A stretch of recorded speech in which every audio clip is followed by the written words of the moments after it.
Rahul, the client should know the difference between the two pre-approvals. Two pre-approvals, what do you mean? Two pre-approvals. So client thinks that, okay, they are pre-approved by the bank. They go 3 months after that, okay, we found a property, give me the amount that you told me you will lend me, and banks don't honor the pre-approval.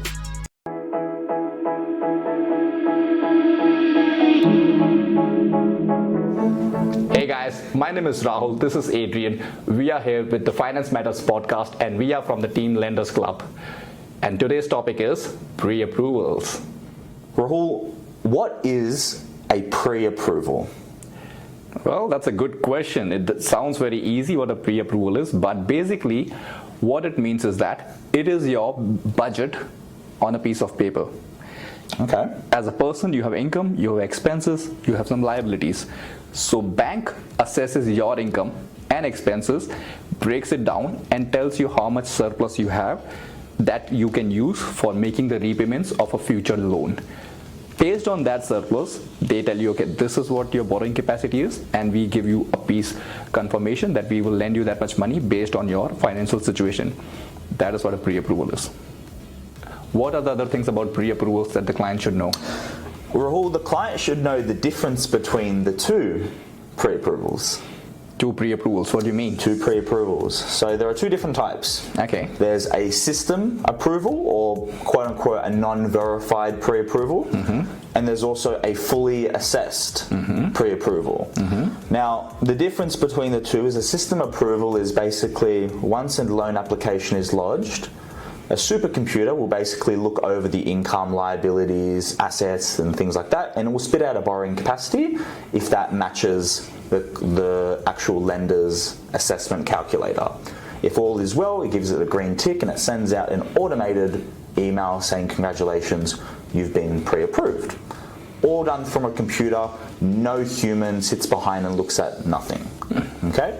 Whereas a fully assessed pre-approval is once a loan application is submitted to the bank, a human assessor will open that file and assess it manually. So they're going to look at your income, they're going to review your pay slips, they're going to review any tax returns, they're going to review loan statements, liabilities, like credit cards, loans. They're going to look at it. They're going to look at it completely. So no computer's looking at it. They are comparing it to the lender's policy. True. Okay, so what you're saying is that a human assessor will actually verify and everything to what the broker or the lender has input that, and they will put and verify against the lender's policies, and they will give an approval based on their actual policies, not just what you have input. Correct. And that is what your system approval is, just whatever you have input. Banks are like, yep, this matches our policies, and they give you a system approval. Correct. So with a system approval, if the client has earned $10,000 of overtime, for a system approval, they'll see $10,000 of overtime, great, income suffice, confirmed pre-approval. Now, when a fully assessed pre-approval comes into play and the assessor looks behind it, they'll look at their policy and say, well, with overtime income, we shade this at 80%. So we're actually only going to take into consideration $8,000 of that $10,000 pre-approval. And depending on case-by-case scenarios, that difference of $2,000 may be the difference of being pre-approved for the loan amount lodged or not. So you're very on point with that, because these days a lot of major banks, be it your Westpac, be it your NAB and CBA, they do, or not CBA, but then they do a system approval. So client thinks that, okay, they are pre-approved by the bank. They go 3 months after that, okay, we found a property, give me the amount that you told me you will lend me, and banks don't honor the pre-approval because of this very reason. The other reasons for that are interest rate hikes, obviously, but then this is one of the major reasons why the pre-approvals are not being honored by banks after 2 months, 3 months, or even the next day, because that is a system approval. Well, with CBA do honour the interest rate. True. For the 3 months, yeah. So which is something that clients may not know about if they walk into another bank and they've had 2-3 rate hikes, as we're having one every month at this point.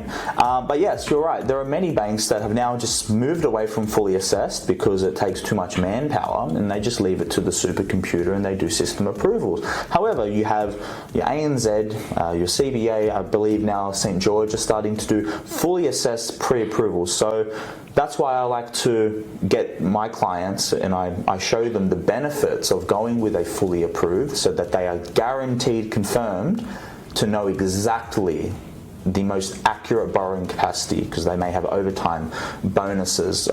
We deal with real estate agents that earn commission, other people, salespeople that earn commission. These things need to be accounted for as they are shaded differently, which the computer for system approvals will not pick up. Okay. In that, when you said that they are guaranteed to get that approval, what is that guarantee period? How long is that valid for? If you just put... So 90 days or 3 months. There are some specific lenders that will honour it for 6 months, but the general rule of thumb is around 3 months. On that point, we have seen instances, again, I'm sure you have seen the same instances, that because of the climate that we are in, the interest rates are going up every day, that even those fully assessed approvals are not being honored by the same bank because the interest rates have gone up, and bank is like, okay, now we are assessing you on a higher interest rate. So bear in mind that that also happens these days. I just want that out for our clients to know what exactly is we are dealing with, and you are also dealing with. That's correct. In this climate. That's correct. So a client could be pre-approved on, let's say, a 5% interest rate, but then they may not purchase for 1-2 months, and we've had 2 rate increases, and now we're at 5.5%. Now the difference there is that now adjusts the assessment rate, which in most cases is 2.5 or 3% buffer, and so that difference means that pre-approval that you may have received 2 months ago is not valid now, because the rate that assessors are assessing you on is completely different. Yeah, on that, as a broker, that's what we do. We know which banks are going to honor the pre-approvals and which are not. And then even after, in some instances, when they don't approve, they don't honor the pre-approval, we have backup lenders where we can take the clients to make sure that a purchase goes through, that they get formally approved, if not through one lender, then through the other one. So that is why another value that brokers can add to your financial situation.